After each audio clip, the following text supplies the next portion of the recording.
सोली चिखली तालुका जिल्हा बुलढाणा येथे राहतो। माझा शिवकृपा गृहोद्योग नावाचा एक व्यवसाय मी चालू केला आहे। पापडाचा उद्योग चालू केला आहे।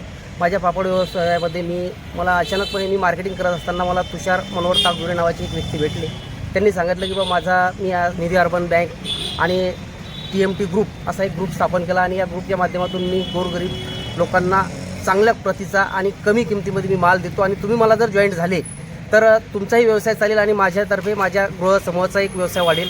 या माध्यमातून ते माझ्याशी जुळले आणि त्यांनी माझ्याकडून सुरुवातीला माल घेतला, काही पैसे दिले, त्यानंतर पुन्हा माल घेत गेले माझा आणि त्यांचा व्यवहार चालू राहिला। त्या व्यवहारामध्ये मागून 1,08,000 रुपये ही माझी रक्कम त्यांच्याकडे राहिली।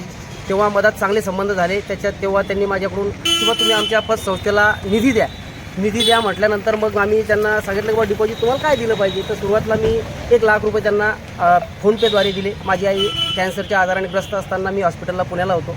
ते पुण्याला असताना सुद्धा त्यांनी सांगितलं की चला तुम्ही दिले पाहिजे। मी त्यांना 1,00,000 रुपये फोनपेद्वारे दिले। त्यानंतर स्वतः येऊन 1,00,000 रुपये नगदी दिले आणि माझ्या पापडाचे 1,08,000 रुपये अशी माझी एकूण 3,08,000 रुपये रक्कम त्यांच्याकडे आहे।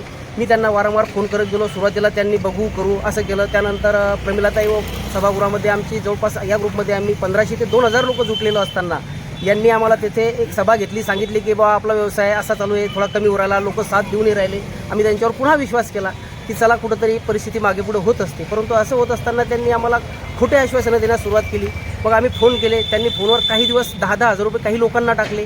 आमचे फोनच घेतले नाहीत। व्हॉट्सअपवर मेसेज टाकून द्यायचे, सांगायचे की मला जर जास्त प्रेशराईज करसाल, माझं कमी जास्त झालं तर तुमच्या एवढ्या रकमा कोण देईल। मग आम्हाला असं वाटायचं की मला चौद्या माणसावर प्रेशर असते, व्यवसाय असतो, कुठं कमी जास्त होत असतो। आम्ही विचार करत राहिलो। माझ्या माहितीनुसार 1,500 ते 2,000 लोकांची फसवणूक झालेली आहे। सिंदखेड, त्याच्या राजंदा, बुलढाणा जिल्ह्यातले आमचे काही लोक आहेत, त्याच्यानंतर व्याळ्याचे लोक आहेत, अकोल्याचे लोक आहेत, प्रॉपर अकोल्यामध्ये खूप लोक त्यांना जुटलेले आहेत। असे या संपूर्ण परिसरातले, जिल्ह्यातले आणि बाहेर जिल्ह्यातले, त्याच्यामध्ये काही मुंबईचे, सुरतचे असे म्हणजे सांगायचे आम्हाला किंवा मुंबईचे लोक जुटलेले आहेत, सुरतचे लोक जुटलेले आहेत। अशा सर्व लोकांची त्यांनी फसवणूक केलेली आहे।